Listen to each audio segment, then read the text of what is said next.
We're live on tape. We're recording. All right. I'm doing great. I think before we get started, do we need any kind of rehash on Saturday night and you helping the boys out a little bit? Oh, jeez. We don't need that rehash? I wish I was there to see it. Maybe I should have waited the press report. Thank you for your service. Yes, thank you for your service. In your packet, you should have the minutes of the May 10th meeting. Do I have a motion to approve those minutes? So moved. Second. Thank you. All in favor? Aye. Actually, we don't have five, so we can't vote on the minutes, right? No, we need five. Yeah, we need five. Vote on Sorry. the minutes. So Well, you know you got four. Howard shows up, we'll redo We'll that. redo. Okay, great. Tammy, you want to jump into the recreation report, community programming? Sure, I can. The report for May is included in your packet, so you have a chance to take a look at that. There's a lot of detail there, provides a lot of updates on the programs and the activities that have been going on throughout the month of May. That was a bit of a transitional month for us, of course, coming off of a very busy April. I think we had 5 events in April. It was pretty chaotic, so gives us a small chance to kind of catch our breaths and transition into the busy, like real kind of digging in now, summer planning. We're going to be kicking off Radnor Day Camp soon on June 25th. We also have a bunch of great events that are going to be coming up throughout the summer. There's a list of those included on the back page of the agenda, just to kind of go through some of those. I know we're going to have, even though we don't directly run it, but the 4th of July celebration and parade, of course, will be back at Clemacrone Park, which I know everybody's excited about.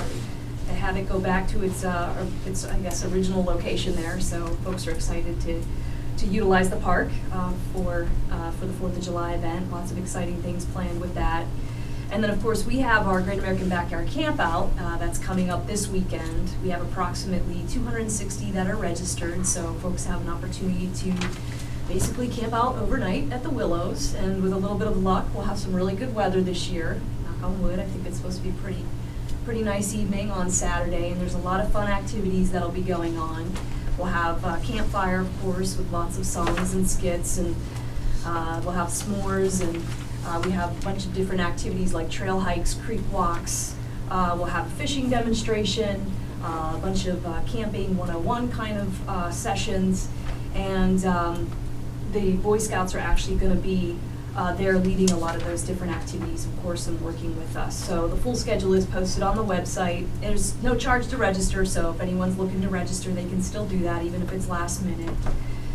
Then we have coming up will be the summer concert at Clemacrone Park. I keep calling it the year of Clemacrone Park because just about every event that we've done throughout this year after the grand opening really has been a lot of events that have celebrated the park, like the Arbor Day, like, of course, concert that we have.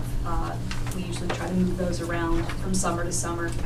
And then, of course, we have Night at the Ballpark, which is an annual event that we partner with Radnor Wayne Little League to deliver out here at Enke Park. It celebrates baseball.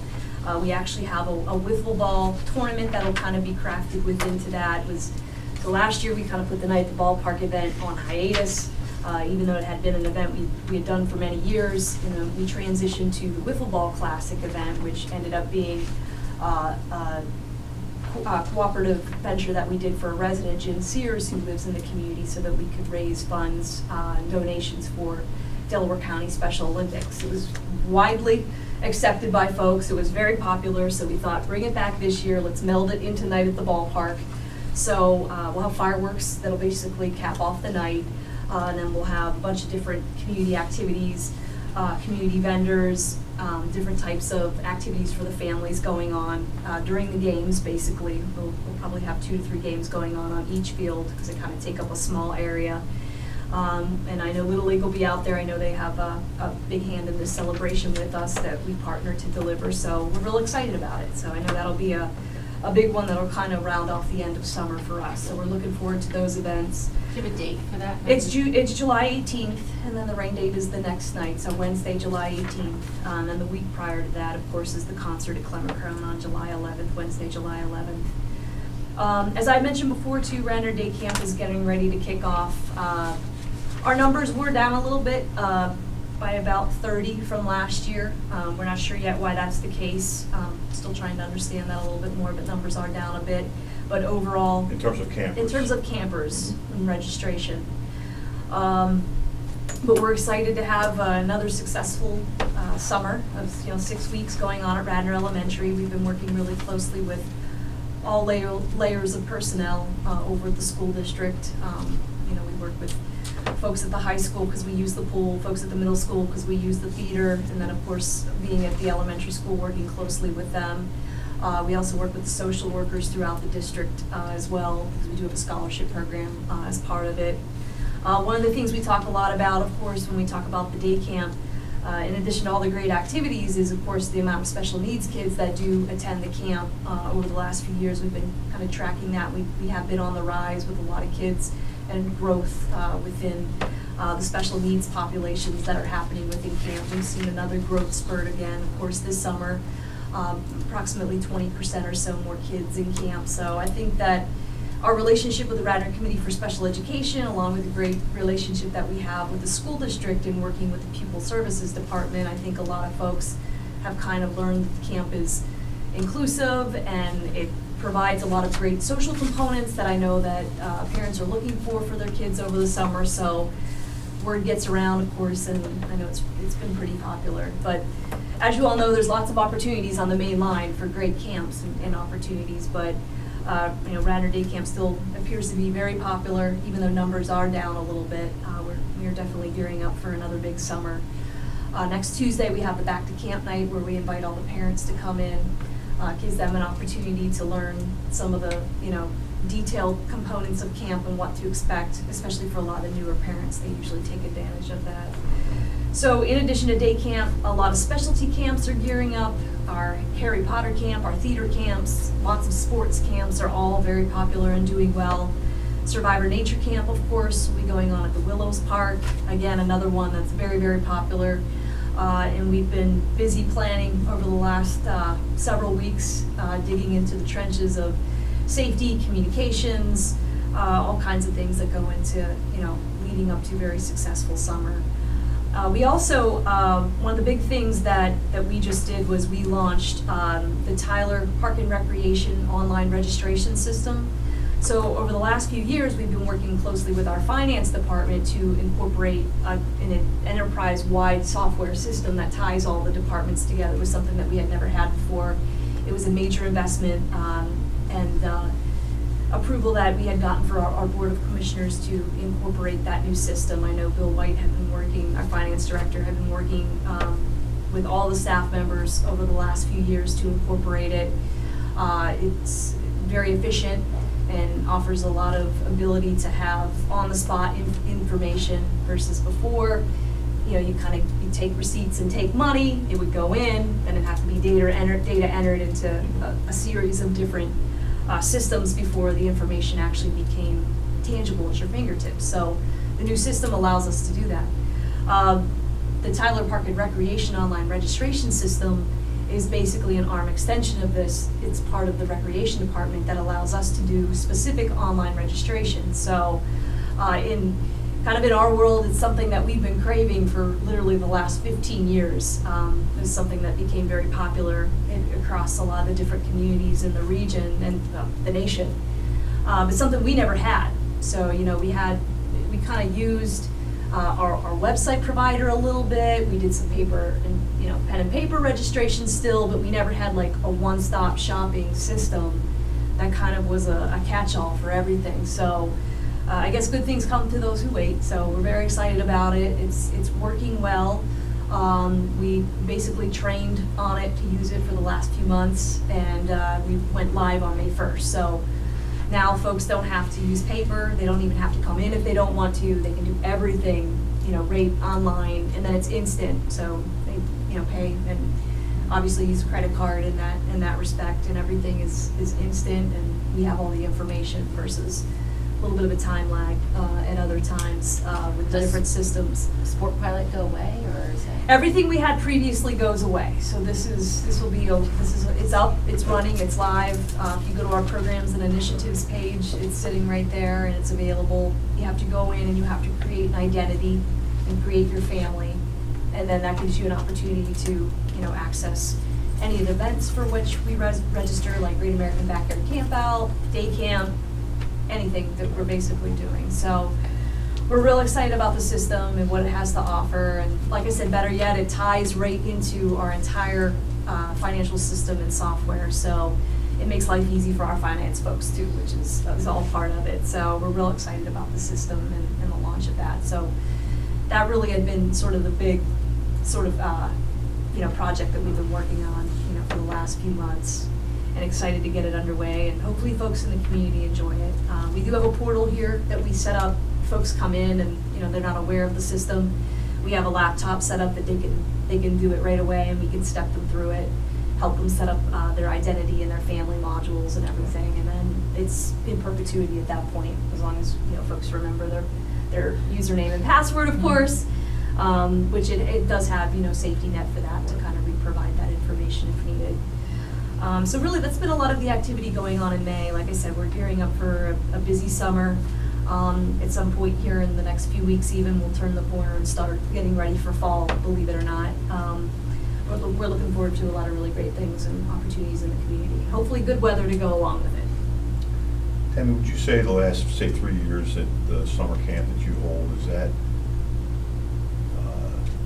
income positive, income negative, break even? Well, it's positive. The camp runs to cover all of its direct expenses, and it also defrays the cost that, for myself and my staff that are as part of that. Okay. But all of the direct staffing expenses that go along with day camp and all of the hard costs for supplies, the facilities, the busing, the exchange there that we have with the school district with what we pay for, it pays for all of those Pays for things. that, and then helps cover some of the overhead of your. It does. Your guys' costs, okay. It does. And these other camps that the township allows private providers to come in and run, like some of these sports camps, et cetera, we earn fee income from those organizations typically? We do. We have, so the percentage agreement and arrangements vary, but they're all in a ballpark of which we receive percentage of the income. So even though you may have lost 30 campers this year, you may have some more camps where you're getting some income from those camps, so, okay. Absolutely. That may break it down. It does. I mean, if we were to look at it in an aggregate, we're still in the positive. Good. If you were to just carve out a slice of summer. Thank you. You're welcome. Any other questions for Tammy? Thank you. You're welcome. Parks Public Works, Steve is not here, so I guess we won't have the Parks and Public Works reports. We won't. We are interviewing now, so we're close to hiring 2 new park superintendents. So as soon as they're hired, you will see one. Okay, great. One back, yeah. Okay. Other reports, John, anything from the Board of Commissioners? One of the things I don't know if you caught up with was we finally closed on the scout cabin. Oh. So that's now in their hands. I believe there's a fence still has to be erected. Okay. And as far as Parks and Rec go, that's probably the main thing that's come out of the Board of Commissioners. Okay. Other than tickets to the boxing match. You had to see Monday's meeting to understand that. Okay, does anybody have any reports from Shade Tree or EAC? Should any of the other 2 boards commission pay attention to? Shade Tree, we're moving along with a lot of things in the township, trying to, one, get some information and communication out to residents and township on what we can do to protect our trees and our canopy, and there's issues like the ash borer and trying to make sure that we don't lose them all at once, Right. and so things are going well. We did approve the The list, the tree list. Approved tree list, And that'll be a separate vehicle now, so we can change it much easier. and also there's a census being worked on with Right. some software, and we're looking to train citizens and volunteers to catalog all the trees in the township, starting with the business district overlay and then working out towards parks, township and streetscape. Street trees, which is going to be huge, I think, to help. We're kind of in arrears with tree maintenance in the township, so we're trying to get on track. Okay. Thank you. Okay. No new business on the report today, so let's move to old business. And I'm guessing there's some folks here with reference to Hamilton L. Park Comfort Station project. What I was planning to do this evening is just provide a quick update on that, get comments, and then we'll get public participation as needed on that. Commissioner Farr, he had put together a meeting of, we think, all the stakeholders about 3 weeks ago up at the park. I wasn't able to make it, but Bill was there, Bill Renfrey, and they talked about different locations to try and put a comfort station. Talked about the size of the comfort station, what needed to be had in there with regards to bathrooms, storage, and possibly some like concession opportunities. And we're able, I believe, to get some input from all parties. And when I spoke to Tammy earlier this week, I know that she's looking into, or she's working on getting a survey back with the location they found that's on the school district property, so not on the front third of the park, which is the area that the township owns, but the back actual playing fields area to try and put the comfort station back there and a quarter by the fence. So I don't necessarily think there's anything for this board to act on this meeting, and we don't have enough members to act on anyways, but certainly open to any questions from anybody on this board, and also want to have some public participation if they'd like to speak about that. So first, from the three of you, any questions about where we are in that process? I have a question about the process, and I was there, by the way, and it was a very helpful meeting, a little ad hoc, but it was Right. nice to hear everyone's comments and concerns. It was very helpful and educational for me. I know there's interest in seeing what the school board thinks about this, and Chuck and I are eager to move it forward for them to discuss. We don't feel like we have anything to present to them at this time, so I just want to make sure we're on the same page. We also haven't had a public meeting to talk to them about it. We are going to on the 26th. I know the process can't be rushed, but if this committee has anything specific for us to present and discuss with them on the 26th, we'd be happy to do that. Yeah, I don't think we're quite there yet, because I think we have to wait for the survey information to come back. And Yeah, so I think just as far as the process, I think, we're obviously in the process of engaging the engineers. I've been in touch with the engineering firm to try and, work out, how we have to survey. When we originally looked at locations, we surveyed, obviously the Walker property, and that's, what we have to go off of right now. So I think before, I'll defer to Bob, but I think before we actually, engage that survey, what we just need to have is, some sort of approval, I think, from the district that, yes, we would give permission for this. And that's the Before problem. we start taking steps forward, that's all, just so that there's some. Chicken egg. And I mean, Right. maybe it's just a function of, yes, we'll entertain this. And Yes, we'll entertain it, I think, and I can give them sort of an idea of what's been discussed, what still is, the group I have not heard a consensus on with all the Mhm. stakeholders, just to sort of let them know overhand, but really, we would be asking them if they're comfortable, if they're open to the idea. Okay, because I think that's important, because if we're going to spend a lot of money on a survey, even though what I've been trying to work out with the firm is that we do the portion. So when we were out there and we met that night, we looked at a couple different locations, and I think one we started to sort of hone in, of which Chris had just referenced.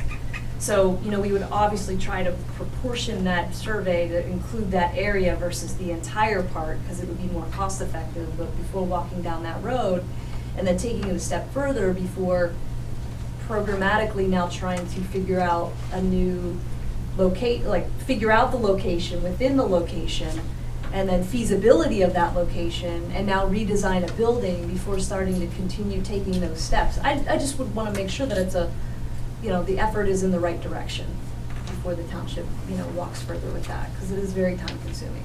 Okay. And if you actually read the lease agreement, it says that the township will make no alterations, additions, or improvements to the premises without the prior written consent of the school district. So I think that makes sense to try and advise the school district that there are some conversations happening about that, and see if they will be amenable to what we're discussing without specifics before we go spend money on survey and doing the other legwork that we need to do on that. So I guess maybe your advice in terms of the best way to do that, or the best way to notify the school district of what's coming. Well, I'm thinking just to give them an oral overview at the meeting. I can let them know ahead of time, and even put it on the agenda actually, or they might just want it to be a report. Either way, I'll let them decide, I'll let the president decide. But it would also help, do we have an aerial shot before? That was very helpful for me to understand what we're talking about. Yeah, we have that. If you could give me that or I bring can. it to that, I think that would be really Now, great to have. would that be a meeting with the school board, or is that one of the subcommittee meetings? Public meeting with the school board, the full okay. board. Just wanted to clarify. The other question I had, someone told me that the plan was to use like a prefabricated structure. Is that true? Well, there are options. I mean, we're not limited to our options, but the road that we were walking down was with a structure that would be engineered by a company that they would put together, and then they would ship, and then a contractor would obviously be enlisted. We'd have to go out to bid, go through the portions of construction and installation. And the reason that came up was because of customization, trying to get, again, as much consensus for everyone and make it appealing to the neighborhood, that kind of thing. So there might be some leeway, is what you're saying. There would be a lot. Okay. There would be a Okay. lot. I mean, I don't know how far we want to get into it, but one of the suggestions that I was going to have is just that, recognizing that, we want to look at the building. Well, first of all, I'll preface by saying I think everybody wants a bathroom. They want a place to be able to go to the bathroom at the park. So we know that, everybody wants that. They've wanted it for a long time, and, that's what's important. But we also know that, Little League is a user to the site, and I know they have interest in the site in terms of being able to accommodate storage, because we have, a lot of different storage around the park that we're trying to consolidate. My understanding from Radnor Little League, and I know that Tom McWilliams is here this evening, is that they do want a concession stand. And that's why the building was originally built with a concession stand, was, to be able to accommodate, their needs and what they were looking to have programmatically in the building. So my suggestion was going to be is maybe there's a way that we can ration those needs, and we can cut the building footprint back by about 50%. We can cut it back. That can be done. And, we can, instead of going from 2 toilets per bathroom, we can go to 1. We can make it unisex, because we know that there's the majority of users a lot of times is a female contingency. And then that offers the opportunity that, you have 2 bathrooms constantly available, but it cuts the bathroom size back almost in half, or at least by 30–40%. But then the building itself, we can actually end up rationing that back, as long as that would meet the needs of Little League from a concessionary standpoint. Be much smaller, storage would be much smaller, obviously. And then, still kind of have, everybody sort of wins, and then coupled with a newer location that's not, on the Walker tract or, on the township property, might make it palatable for everyone. So I want to kind of throw that out on the table, because the goal is to keep it moving, not to keep it stationary. And I think we've got to have some ideas on how we get there. So, if everyone's, looking to sort of win in that, maybe it offers a good, no pun intended, concession on behalf of everybody to kind of get there. Great, thank you. Julia, I have a question. Is it possible to have the school district sort of formalize a, yes, we would consider it, so that we could then get the BOC moving as well? I think I can formally ask them. We can formally take a vote I just didn't know if that was helpful or not, you know, I just think to. that's what I would expect. Yeah. I think that's a reasonable ask. Okay. Not necessarily say yes for sure, but that But again- we would entertain. So we're not wasting our time with the survey, absolutely, I think that's reasonable. Great. All right, thanks. Appreciate that. Is there any public participation with regard to this issue? Yes. Irv Schlanger, I live over in the Radnor House condominiums right next to that park. I think that everybody is in favor of the bathroom. I heard a couple of people say no, but I'm in favor of the bathroom. When you say everybody, I'm sorry, who do you mean? People who I talk to within the condominium. Okay. One of the things we have a problem with was we heard that there's going to be a scoreboard going up and large lights. Are these rumors or is this true? I've heard no conversation about scoreboards or lights Okay. at all. No problem. The concession Little stand. League asked for 2 scoreboards, electronic scoreboards. They did. Uh, Little League has not actually That's asked never- for anything. That's Little League never actually come before asked this- if. Sarah, that's never come before this board that they've asked for No. that. So I don't know, who did they ask that of? Well, let's let this gentleman Go ahead. finish. So the concession stand, I think that these games turn over about 1 per hour, roughly. I mean, you're going to Hour and a half, maybe? Hour and a half to 2 hours. Yeah. Do they really need a concession stand built on taxpayers' money? They can't go that long without food, and the parents, it's not like they're trekking to a playoff game across state or something. And typically I see the parents bring water bottles, which are often scattered all over the park when they're empty. I think the objective has been, if you've been to the Little League field, I get turned around when I'm in this building, out this way. The field's out here for the boys' side of it, and I have been able to add a nice concession area with bathrooms and storage, et cetera. And so the hope scoreboards. is to provide, excuse me? And scoreboards. And scoreboards. The hope is to provide a similar experience for the girls where their here, the boys, their friends come out, they watch other games, they hang around, they could buy candy, a drink, a pretzel, something like that. So I think the hope was to provide the same kind of experience for the girls and their families, because sometimes you could be there, if you've got a couple of kids, you might be there for 3 or 4 hours.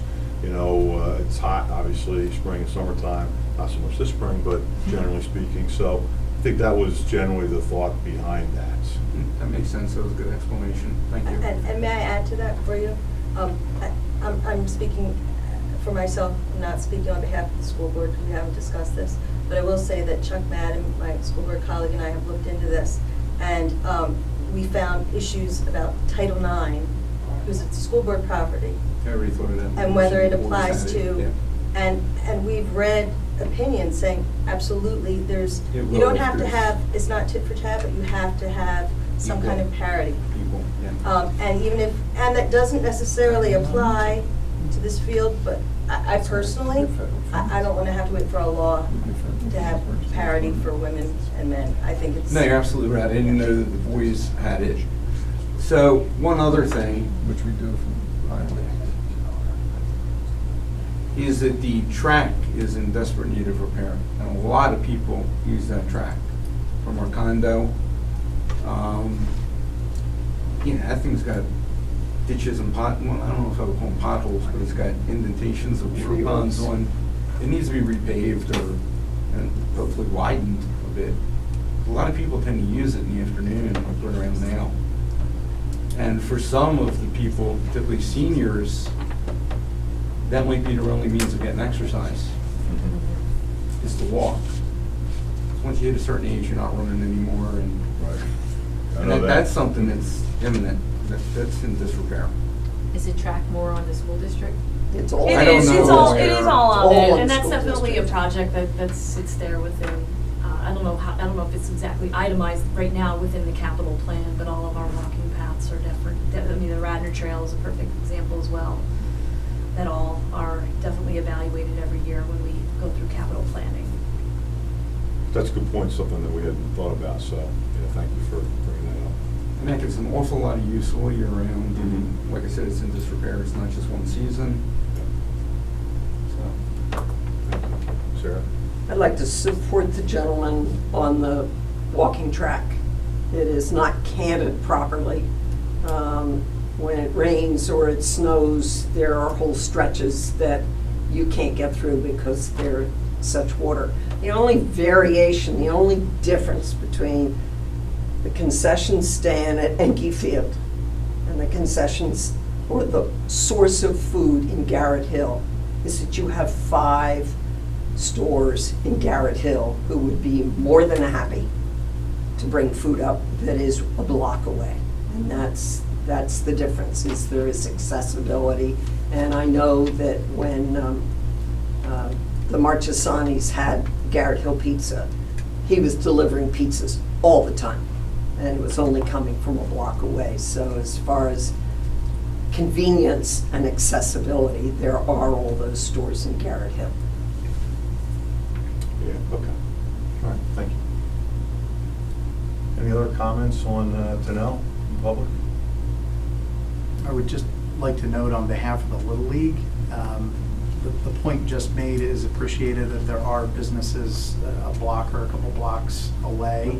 To the point that was mentioned a few moments ago, a family who's there for 2 or even 3 games in a day, that's there for 5 or 6 hours, it's probably not realistic to expect them to either continue to walk to get pizzas or order and have them delivered to the field. And a few meetings ago, I had attended, a gentleman raised the point of, and I think it was just raised this evening, the possibility of having the kids bring snacks to the field. The Little League has actually found Enke Park has been tremendous with the snack shack on trash control, because if you have a centralized location where the kids have the snacks and there are immediately adjacent trash receptacles, the trash is much more likely to be thrown out than if you collect 2 or 3 disparate teams in the outfield, parents walk out, hand them a case of Powerade and a few things of snacks, you will inevitably wind up with trash all over the outfield. Now we, the Little League, and we do this at our parks right now that don't have concessionaries, we do have parents that go around the park to try to pick all that trash up, but it is much less of a trash issue at Enke Park with the snack shack there than it used to be when we did it kind of in the old days where the parents were invited to bring snacks and hand them out. Thank you. Kim? I will just say that when you do have people who are at the field for 5 to 6 hours, that's a big inconvenience for those of us on Garrett Avenue, parking issue. So we would prefer they actually walked or left, because there are at least a half an hour in between meetings. And it would actually give the neighbors a chance to actually park their car on our street. So I know I've spoken in the past, I'm completely against the concession stand. Thank you. Any other comment? Board? Anything? Yes, sir. Adding to the parking, again, a lot of the people using that park, particularly during baseball games, are parking in Radnor private property. We're seeing like 20 to 30 spaces in the shade right when people are coming home from work. They need those spaces, and that is a problem. And I know our security staff has been reluctant to pull tow trucks, but there's only so much. So that needs to be made clear too. I know that you're jammed. I've walked through the parking lot for the park, and that's full. But that's something you might also want to consider, since you're expanding, you need to expand the space where people park. I don't think there's any expansion going on, but that doesn't alleviate the need for parking, as you said. And I think Little League probably ought to communicate to their people that if they do park where they shouldn't park on private property, such as that, they're at risk of being towed. We do at the beginning of every Yeah, season. yeah, so, Communicate that. it might be something to remind people, whatever, but, obviously, as a private property, if you decide to call tow trucks, then that's what you decide to do, so. Do we still have the agreement in place with 1022 for? Well, they actually attended the meeting. I believe there was a representative who was there, and they were interested in making sure that that was in place so that they could have overflow parking. Yeah. And it was accommodate it. suggested that they contact Powers Craft Parker and Beard again, who did offer it a number of years ago. And that's Who was that? 20, Powers Craft Parker and Beard, it's right on the other side of Chetwynd Drive It's from part of myself. 1022. They're about, it's 20, I'm 29, so it's probably 25, Yeah. because the driveway was 27. And that's 22 parking spaces. When it was offered several years ago, the word was it was too far to walk. So, but you know what? It's a narrow street. I do know that there are people who live on Garrett Avenue who on Saturdays have been blocked either in or out of their driveways because it's tight, and they're also parking on the bridge where there is no parking. And it's not us who's putting it up, it's for the weight of the bridge. That business that John spoke about, they did reiterate yesterday that they would offer parking to the township and to Little League for spots for evenings and weekends to be able to utilize their property for parking. And I would Can bet we get the that- details on that and make sure it's Yeah, he communicated was to gonna right reach away out with to Wayne me. Oleg? I never heard from him. So, He was there yesterday. Okay. And Yeah, he was Nedley. supposed to reach out to me. He has my business card. I told him to reach out That's to right. me so we could get that going. And I think call I never heard Nedley at anything, Powers so- Craft and see if he would reoffer that, because that's 20, and there's a hole now in the fence. So you don't have to walk to Garrett Avenue and around, you can cut through the side of that parking lot and get to the field on the side entrance in what, 3 minutes? I think that was one of the benefits of the meeting, having that, everybody together, and as well as having that business owner there to actually offer, listen and hear the concerns and actually offer up that additional parking, because it doesn't conflict with their operation in the evening, especially in the weekends, where some of those concerns are at. great. Thank you.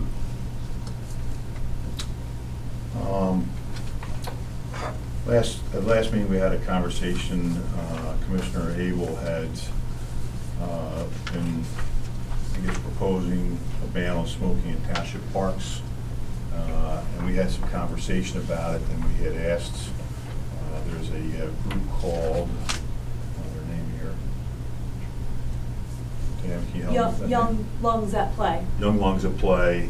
I had a conversation with Commissioner Abel a couple weeks ago.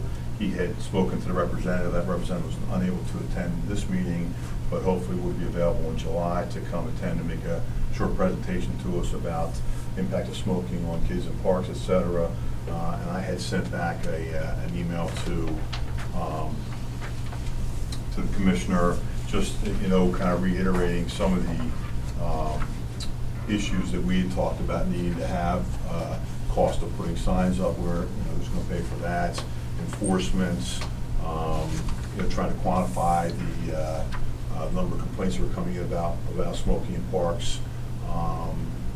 There was a couple other items on there as well. So, you know, the hope, I think, is that we'll have some more information to discuss at the meeting in June, July about that, and be able to have oh, the other thing was the Board of Health was considering it, so we were looking to have the Board of Health get back to us and give us some of their thoughts with regard to that as well. So They have a meeting Monday, so hopefully we'll get. And another thing, Chris, Saturday I was over in Prospect Park, went over to see fireworks there, and they have the Young Lungs that play signs up, and there were several members of their borough council.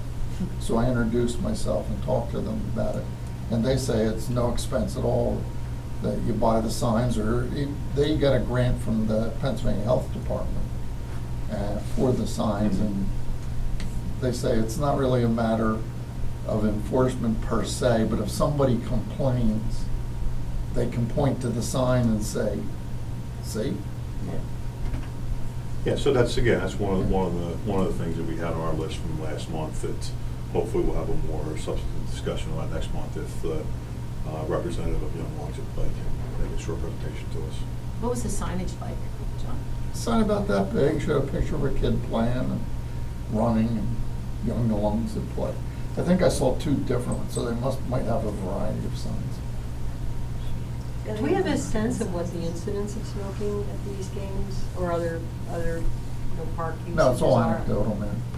I mean, I'm wondering how big a problem it is, or, you know, whether, you know, just something like, you know, kind of like when we were talking about dogs on leashes and Yeah. don't be a jerk signs. Yeah. You know, whether that's, which I love, you know, whether that's adequate. But the July Well, that- presentation, if we have it, will be. Yeah, I helpful. mean, and that was one thing, I mean, I'm not a smoker, I'm certainly not in favor of smoking. However, You know, you always want to be cautious before passing more Mhm. laws, et cetera. Right, And yeah, you wanna be I had doing asked it. Tammy about that. Tammy, I think your comment to me was in the 12 to 15 years you've been here, you've only had 2 to 3 complaints in all that time about smoking in parks. So, again, it's a good question. It's something that I think we ought to quantify a little bit. Again, not that I'm for or against it, but is it a problem that really needs to be addressed? In concert with this, last meeting, there was a presentation on vaping at the last month's Board of Health meeting. Right. It's available online, because they're including that in part of the discussion. It's pretty good, so if anybody wants to see it. It is, yeah, I think we even have it up on our website Yeah. too, because I know we got a copy of it as recreation to post it. I actually attended that meeting and it was a very good presentation. So I definitely would be an advocate to put it in that category of smoking, no doubt. The signage at the library is smoking and vaping. Oh, is that right? I'm sorry, it's what? At the new library, the signage, no smoking or vaping is Or included. vaping. Is there any public comment on this issue at all?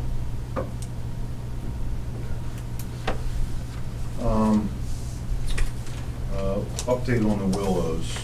I have a short statement that I'm going to read about the Willows.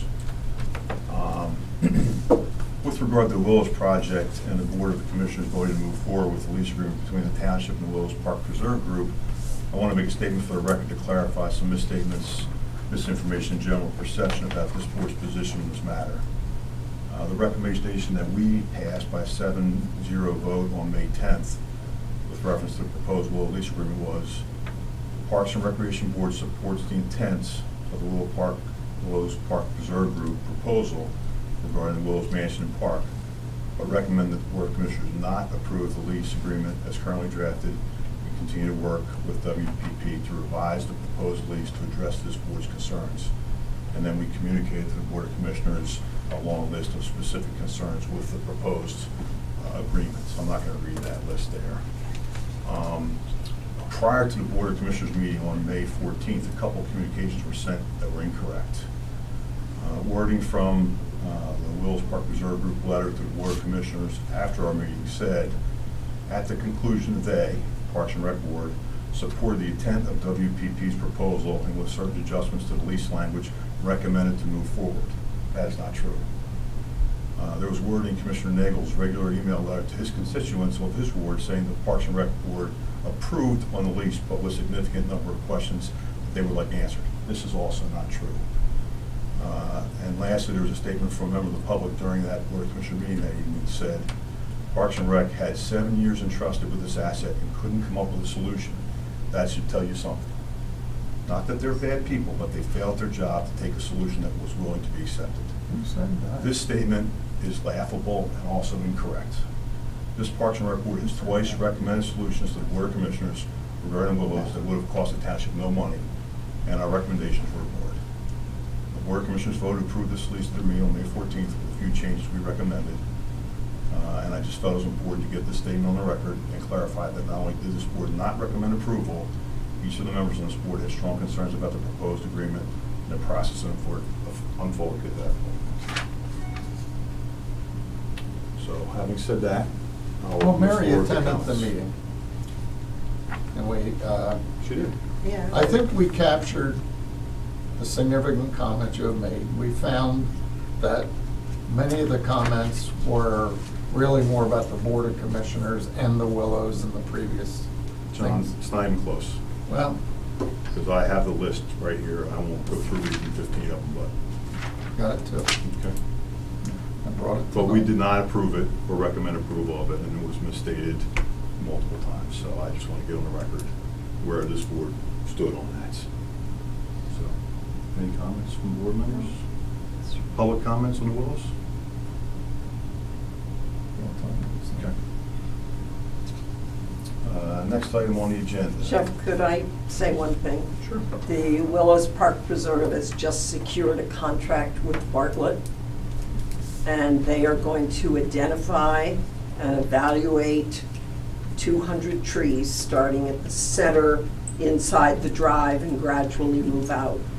Identifying them, they're going to do the labeling of it, and they're going to evaluate each tree as to what it needs and when it should be done. And it's all being done for free. It's a donation for Bartlett. So it's really pretty awesome. That's awesome. And that's the beginning.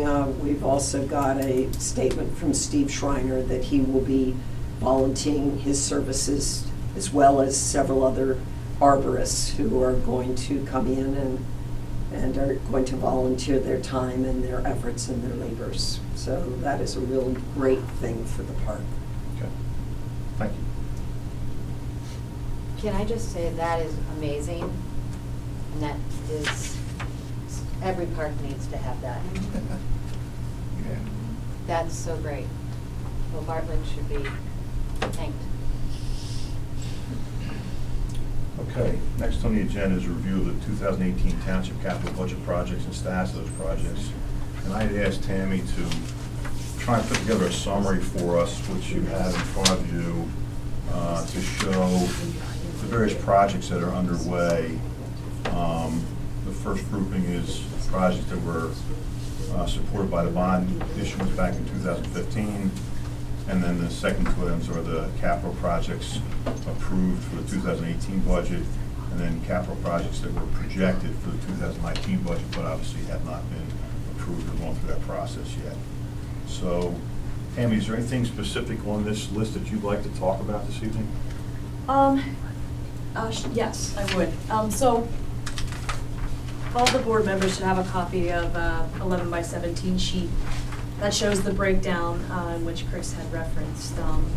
So I tried to make sure that this was a little bit of a cheat sheet to the extra large budget document that we have that's just specific on Parks and Recreation capital, which takes up a pretty considerable portion in packet, which I did give you guys a copy of that too. So this is the actual budget that was adopted by the township back in December. So And that's why I within asked that- Tammy to summarize it, because I wasn't smart enough to keep flipping back and forth. It's a through lot all of these, so information. This is a great, It's also great chopped summary up here. with the description pieces Right. of each, so, This is helpful. you know, it's a This is big great. document, it's kind of a cheap, kind of like the Cliff's Notes, basically, just to the basically the bond projects that still sit out there, both which have been, some have been completed, as you see on the list, some that have not, as well as what had been adopted for 2018.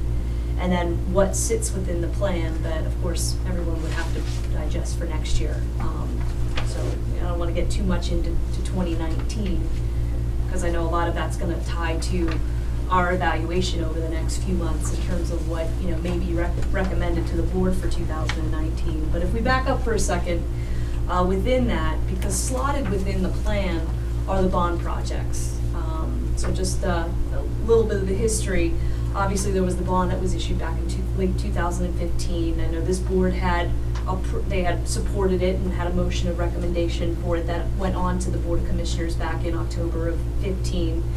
And there were a number of projects that were outlined. So screen's not great at capturing them all up here without it being super tiny to where you can't see it, but on your sheet, it basically makes up the one that is highlighted in purple, the section that's highlighted in purple, which corresponds back to the budget. So as you're flipping through the budget, you see the purple items, and we tried to color code it so that it matched. So the purple items are basically those bond projects that still sit out there that need to be completed per the bond.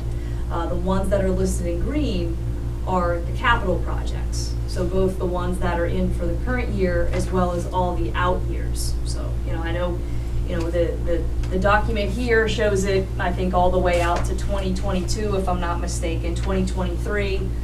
Obviously, you know, when we talk about the budget, that is a living and breathing document. It's always in change, it's always in flux. There's always new projects that get added. There's some that get taken out for various reasons. You know, it's constantly under evaluation. What is not constantly under evaluation, obviously, are the ones that have already been picked out here as part of the bond, part of the 2018 capital plan. So when we take a look at the bond projects, I wanted to note these because we obviously have 3 within there that are completed, but we still have a lot of work to do as part of that.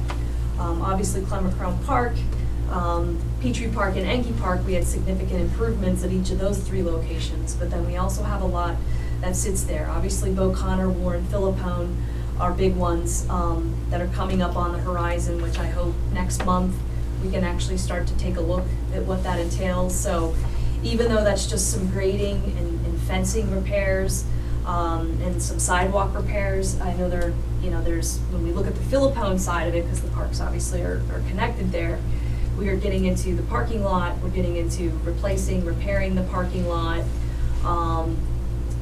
allowing for some engineering changes to the parking lot so that water isn't collecting in certain areas where it currently is, trying to correct some of those issues, and then of course our tennis courts, which I know I've met with a lot of residents over the last couple years. They're very hungry to get those courts fixed because they're in very bad shape. I know that there had been some public requests as well as part of the project to take there's 2 cement slabs that actually are within Beau Connor Park, and to create those into pickleball courts, which is something that I know that I was evaluating as well with our engineers to try and create within that. There's only so much money that's been budgeted within the project, as you can see. And, with a lot of construction fees on the rise and, obviously projects that have to go to bid, we don't know how they're gonna come back. We hope they fall within those, dollar amounts that have been allocated, and if there's more, we can get them as part of it. Great, but it's still a project that I would want this board to review, so that you guys at least have an eye to what sits there. It's an opportunity to get the public out. I know that the commissioner in that ward is very eager as well to be part of that process, just so we know and kind of understand what is going to be bid, basically. So we have authorization already to go to bid. It would be a matter then of getting the documentation finalized and what the design would be, and then going to bid. Similar would be within Radnor Trail. We have a comfort station I know that we're looking to put along the Radnor Trail at the entrance right along Conestoga Road where the parking lot is, along Brookside. I know I've done some preliminary work on that, not only with layout of the building, which is very small, but where it would be located, how it would be situated at the site and at the entrance. So those are things I want you guys to take a look at. That way we can, get them out to bid and get these projects done.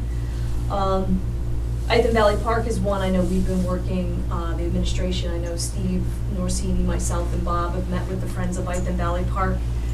We have a number of things that have been allocated within that park with regards to fencing and trails, development and signage. So we've been working closely with them, that group, to talk about the different components of the project and what's feasible within that.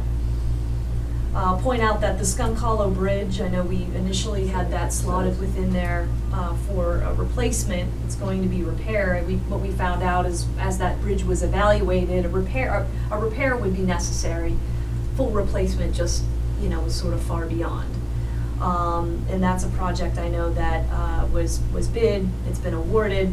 Right now, I know we're in the final stages of working with the selected low bidder to get the respective materials that they need to do the job. I understand from that process, we're still in a 3-month delay because that's how long it may take to get the supplies that are needed. But that should be a project that should begin in the fall.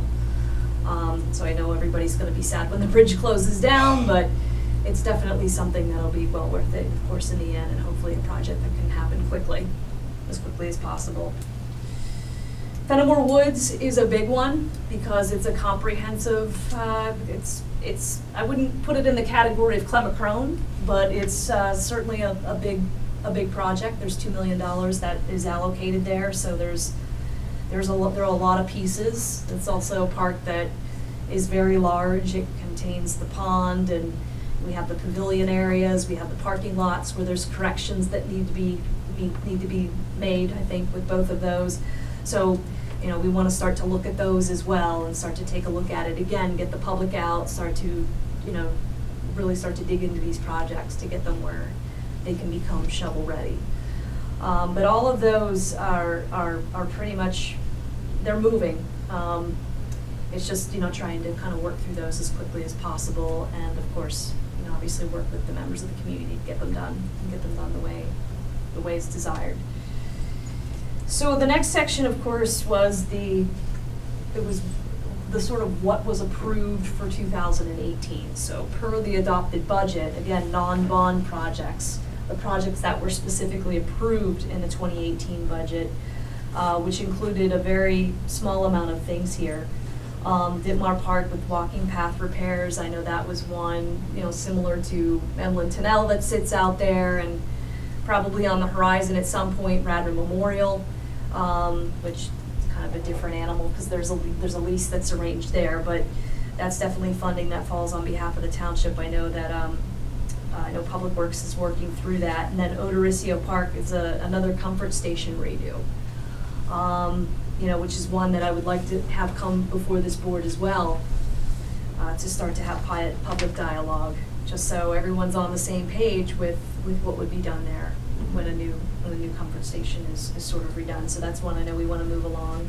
The signage replacement at Radnor Memorial is pretty easy. It's just taking the sign and replacing it with the signage that's consistent with the new signage that I know this board had commented on over the course of the last few years. And then obviously, the money that's there for the Willows Mansion. So as we start to look at 2019, I know this will kind of segue into our next agenda item with regards to the assignments that Parks Board members have in going out to the parks and looking at things and making suggestions. Okay, so why don't we jump into Sure. that rather than go through the list that you have here Absolutely. for 19. I had reached out to the regular members. I didn't reach out to the school board members to ask about assigned parks because I figured you guys have an awful lot on your plate already. So if you'd like to take a park on, let me know and I'll find you a park. But I didn't want to ask you or Chuck to do that I because appreciate that. your hands are full. If you need us, let us know. Okay, so I'm going to pass around the parks assignments here.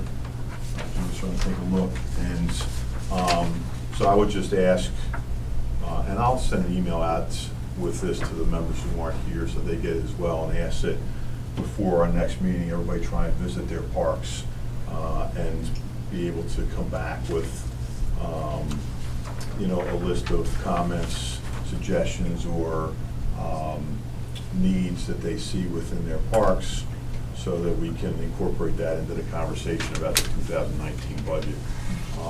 Let's do a first pass without, we used to have a spreadsheet, Claire, you remember that? Yeah. Mary, we had a spreadsheet, we had somebody fill in. Let's do it less formally, first pass through. Okay. And have some That's fine. conversation about it next month. And then hopefully we have a fuller slate of people here, and then that gives them 2 months to get back out a second time and maybe fill that spreadsheet in to help Tammy out a little bit. So if that's okay with you, Tammy, and I'll send an email out to our board just with this attached to it, so everybody's got it. And just ask everybody to try and take a quick peek at their parks, and we can kind of go from there. Yeah, the only thing that I would say is the administration will start working very heartily come August on the budget. Some of that activity even begins as early as July when we start again looking at 19 and what might end up lining up Right. within there. So I think the thing to just keep in mind is that if any of these 18 projects here don't get completed, which that I only see really the Odoriccio Park one is one that could easily be pushed to 2019, just to kind of keep that in mind. And then, we also know that we've got an eminent issue right now at Radnor Activity Center with roof leaks. Mm-hmm. And that roof is many portions of it are in dire need of replacement. So I think that's something just to kind of keep in mind and on the radar. And as we heard tonight, Emlyn Tunnel's walking path is something that folks see as being something that's important as part of this. So I think the earlier that we can start to really look at a list, even if it's just let's throw it all in and let's look at it. What sits there? What do we see that needs to be done? And then we Right. start to prioritize. And then that helps the administration as we head through this process. Yeah, it's tough without the August meeting, I understand, so, but we'll see what we can. Even if we come back in Yeah. September, I think there's still time at that point. Right. But I think we should be kind of ready to really look at it and dig our fingers into it come September. One thing to keep in mind, there's not a ton of money set aside for capital in fiscal 2019, if you add these numbers up. If you want to, just as a suggestion, Cowan Park will probably come out of any capital funding, because the Poplar Bypass Stormwater Project, if the board so chooses to move forward with that, Cowan Park as we know it will probably change or not exist, the lower level, which would probably be part of that project, but then will be reconstructed. So I would think that the 93,000 that you have there would more than likely be reallocated throughout other parks until that project is completed. Okay. So That's I good to would know. think that that would be completely redone and reallocated those dollars. Which it was last year even. So I would to the- think to that- 19. Right. So how close are you to passing that for the bypass? the Poplar You're bypass? gonna, Poplar Bypass, you'll Yeah. probably show up in front of the board within either the next 1 or 2 meetings. Okay, It's so. that close, so. Okay. Stormwater committee's meeting downstairs as we speak. Do you feel like it's moving forward? It was 2 of the projects we recommended, and they made it into the budget for design. Okay. It still hasn't been approved by the board, but it Mhm. made it into the 2018 budget to begin the design and study process. So it's 2 of the biggest projects we have that impact, so it made it in for the design Okay. aspect, and this part is part of that. So, and being that it's been looked at and that needs dire need of improvements, it makes no sense to improve it and then rip it out. So, Right. so I think this would be one that Right. we would look at push. In my email, I'll mention some of those specifics of the members who have those parks that we talked about. Take some special care and look at that. Can I ask one more question? Please. The Fenimore project, Tammy? I Yes. know that's been sort of on, like, you've been moving the year. Do we have anything started in terms of, planning? Progress. Yeah, or planning, I know, or consultants, or do we have somebody on that? I hope to have that back for the board's review. I hope the second meeting in July, There's the only board one will meeting in be, July. I'm sorry, the only meeting in July, my fault. They will hopefully be approving a new contract with a new firm to start working on it, who we've been actually working with. So is the firm going to be a recognized one that we've seen before, or we're looking at somebody One that else? we've worked with in a different capacity for A totally new traffic firm. engineering. Yeah, it will not be Kimmel. No, because then that's part of what the holdup has been on Fenimore, just, since, we're on the topic. Yeah. We have not had, as I'm sure as you probably know, we haven't had positive success with Kimmel on Clemacrone or the library. Yep. So we had significant amount of issues there. So now to keep moving with them as we were on Fenimore would not make sense. And what I'm Okay. learning as I'm going through this process with the new firm is that even the work that they had been doing has been falling short. So it would not be a good process to keep moving forward with them. And the Board of Commissioners are up to speed on that change? on that change? No. No, we have not been. We're still Because we are still in the process of putting that together. Okay. We are in, so this board knows, there's an asterisk on Clemacrone. We are in litigation with the contractor on that project. We still have problems with that park. We are not completed. We have problems with the pond, but the drainage ponds. The The rain gardens. The rain gardens, I'll call That are them turning into ponds. Yeah. We have issues, we still have a punch list there that is not complete. So we still have multitude of issues, and then we have issues with how the drainage was designed in the park, that we took it into our hands to correct. So that is all in litigation there. So that project is not complete. That we have stood our ground on, and the board has stood behind us, and they understand that, so we are in litigation. That's because we're gonna push them into the pond. So, With so all the ducks we in are the in east. litigation on that project, so that project is not complete. And then so in the library, we are in litigation. That project was to be complete in November, and there is $750 per day that they are being deducted since November. So we are in June. So that's what's been collected. July 2nd, opening. So I have that's one more, what's. I have one more question. Speaking of litigation, how did we end up with the bridge at the Willows? Is that done? I know that we had gone back to that contractor. That bridge is complete, And it did was it- completed by the bonding company. Okay, so everything that bridge has been completed. We still, I believe, there's still an issue with the seeding, how the seeding was done there. Seeding. The grass, Okay. grass work done, which would be to the north area, we were not happy with what was done there. Also, I think there's an issue with the ceiling of the wood there, because I know we have looked at it, and the carpenter bees were doing a fine job into wood that they were not supposed to be able to get into, but boy, they must be super carpenter bees, because they were drilling right into it. So I believe we still have retainage on that bridge until that's done, as well as I believe the seeding was not proper, and the leveling of that area has not been, but I mean, it the looks good. concrete bridge, Yeah. concrete and all that work is done. But When then did the that one do in it? Skunk Hollow, though, I believe I'm not sure if we've got the bids back on I that one. updated them, I Yeah. told them Okay, that the great. bids have come back, where the contractor's in the process of ordering their materials, which because of the, explosion in so many projects happening, is they're in like a 2 to 3 month backlog of receiving supplies. So realistically, that's not something that would start until fall. One more question, I'm so sorry. No, it's That's been what we're updated on when I went through The this. water cistern above the Yeah. willows is being dismantled? It's gone. Yes, we I had that thought- removed. It was in state of collapse. Okay, And it so- was hazardous, and it had to be removed. So done. Yeah. Township did that Yes, we in-house, or did we? We did that with a contractor. Yes, that had to be removed. It was called the water tower. Yeah. It really Well, wasn't that a water dates from tower. 1910, so.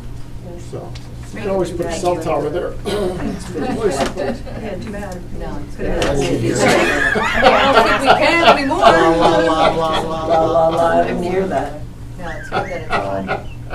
It was dangerous. No, okay, got it. So we can't It vote. has been for some time. Anything else board members would like to discuss this evening? Any additional public comments this evening? Yes. Mark? No, go ahead. Oh, okay. I have a couple things. First of all, trails, I wanted to let you know, you'll probably be getting an email, and the trail informational update is going to be on a Board of Commissioners meeting, which will be July 16th. We will be having 3 of the contractors be able to give a synopsis of current status of where the projects are, so everybody is well informed. And the good thing is that it's going to be during a BOC meeting, which will allow elected officials to all be included and there, and everybody's able to see it on television. So it's a good way to now present that. Second of all, I wanted to give you a little bit of an update on the trees that the Conservancy donated for Arbor Day. There were 10 at Honeycomb. When the 2 died, and it's just because when they were dug in, it was too wet and it got waterlogged. And then there are 10 at Hartford Park, and I'm watering them. So there is a watering sign-up sheet on Sign Up Genius, which I think I sent everybody a link to it, which will allow anybody to participate in volunteering in their parks, to be able to share the work. It's pretty user-friendly, and so I just wanted to mention that that is going on. I have not gotten any responses, and I can't tell you how many places I've turned and emailed and put signs and things like that. So, which brings me to just one other kind of thought, is that we really wanted to start to try, the Conservancy, to try to build a volunteer system within the parks with Park Friends, and we will still continue to try to do that, but it's really challenging to get people to help in this community. Yep. And, you can have specific events and they will come and that's fine. Usually there's a school scenario and Boy Scouts or whatever. But to be able to manage a particular friends group in a particular park, to be responsible for the park in terms of maintenance, whether it's keeping the vines away, whether it's mulching, whether it's making sure things are trimmed, is really, it's not gonna happen. I really don't see it happening. So when you go into budgeting, I hear all this great thoughts about hardscape stuff. I really encourage, when you go to, you do your walkthroughs of your parks, to not only look and see what is needed for the cracks and the bumps and the new comfort stations or whatever the hardscapes are, but also the whole perimeter and the whole, how that piece is going to be managed. Because I have been in both parks, Hartford and Crone. I'm not a forester, I'm not a horticulturalist. I do know a little bit of things, but they're really neglected. They're mowed, but they're really neglected. And to the naked eye, it's green, it looks fine, but to somebody who really understands, these, specifically the perimeters, they are just the vines are taking the trees down, and it's really going to be a challenge. So somehow an emphasis on management of maintenance is going to have to be placed within this park systems. So I'm just putting that out there. And I had one last thing I want. I just came from the meadow. Dan Meyer and myself are kind of doing this meadow, and we had Steve Wright from Jenkins over giving us some tips of what's weeds and things like that. And it's coming along. There's a lot of weeds, but anyways, so there we go.